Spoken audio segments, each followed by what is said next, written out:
ये स्पष्ट हो गया। अब इसके बाद है ज्ञानोपयोग। ज्ञान का उपयोग, दो शब्द हैं, यानी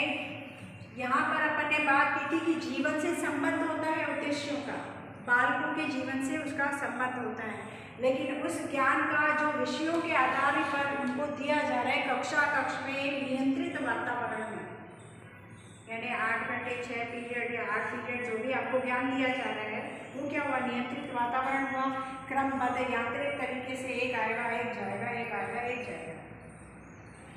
और बच्चे को भी वो प्रक्रिया डट जाती है कि इसके बाद कौन है,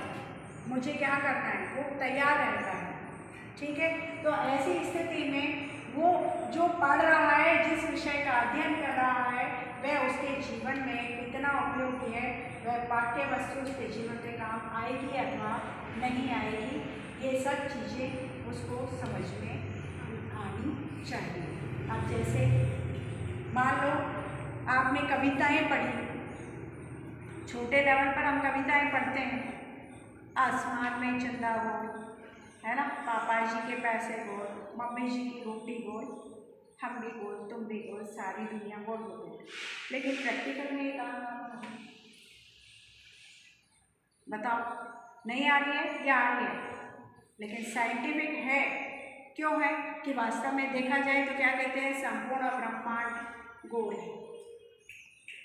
धरती गोल है, ऐसा बोलते हैं।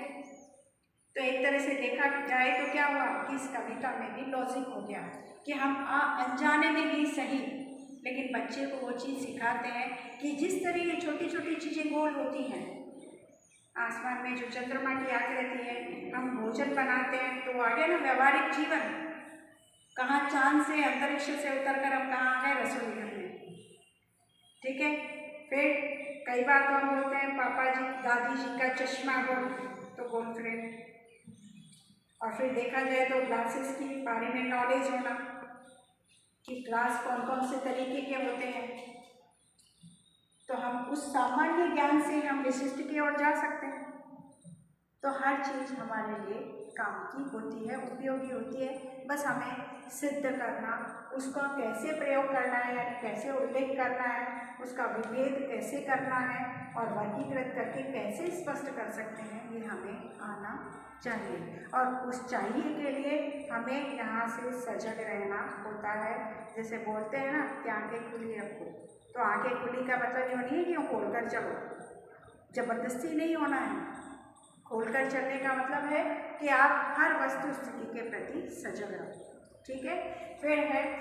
विश्लेषण, यानी किसी भी चीज़ को, सूत्र को या अन्य चीज़ों को खोलकर एक एक चीज़ को समझाना। जैसे हम लिखें कि अकह सवर्ण दीर्घ है, अभी स्वर संधि की बात कर रहे थे हम, तो दीर्घ संधि और दीर्घ संधि के कितने भेद, स्वर संधि के कितने भेद हो गए, 5। तो दीर्घ संधि तो ऐसे स्वर संधि, विसर्ग संधि, ये सारे जो भेद हैं, तो हम सूत्रों के आधार पर अगर उनको खोलकर समझाते हैं, जैसे मुहावरे हैं, लोकोक्तियाँ हैं, नाच न जाने आंगन टेढ़ा, ऐसे अगर बोल दिया तो पंक्ति एक हो गई, लेकिन उसको विश्लेषित करेंगे तो क्या होगा कि हम उसके बारे में कोई घटनाक्रम को बताएंगे तो वो चीज़ आसानी से समझ में आएगी। फिर उसको संश्लेषण यानी मुहावरे के रूप में एक संपूर्ण विषय वस्तु को बता देना। जैसे मुहावरा कौन सा लेंगे हम यहाँ पर, आग लगना, आँख आना, आँख आना का मतलब या आँखें चार होना, ये सब क्या हो गए। अगर ऐसे आँखें चार होना या आँख दिखाना ऐसी बात की, तो आँख दिखाने को हम क्या कह सकते हैं, सीमा विवाद को भी लेकर हम स्पष्ट कर सकते हैं। आपसी पारिवारिक उदाहरण देकर भी हम इसको स्पष्ट कर सकते हैं। फिर है मूल्यांकन, यानी जो विषय वस्तु के आधार पर हमने इस सारी चीज़ को, ज्ञान के पक्षों को ध्यान में रखते हुए बताया, तो उन सबको सामने वाले ने यानी विद्यार्थियों ने समझा या नहीं समझा, विविध चित्र, मानचित्र सबका उपयोग किया हमने, स्केल भी तो लगाई ना,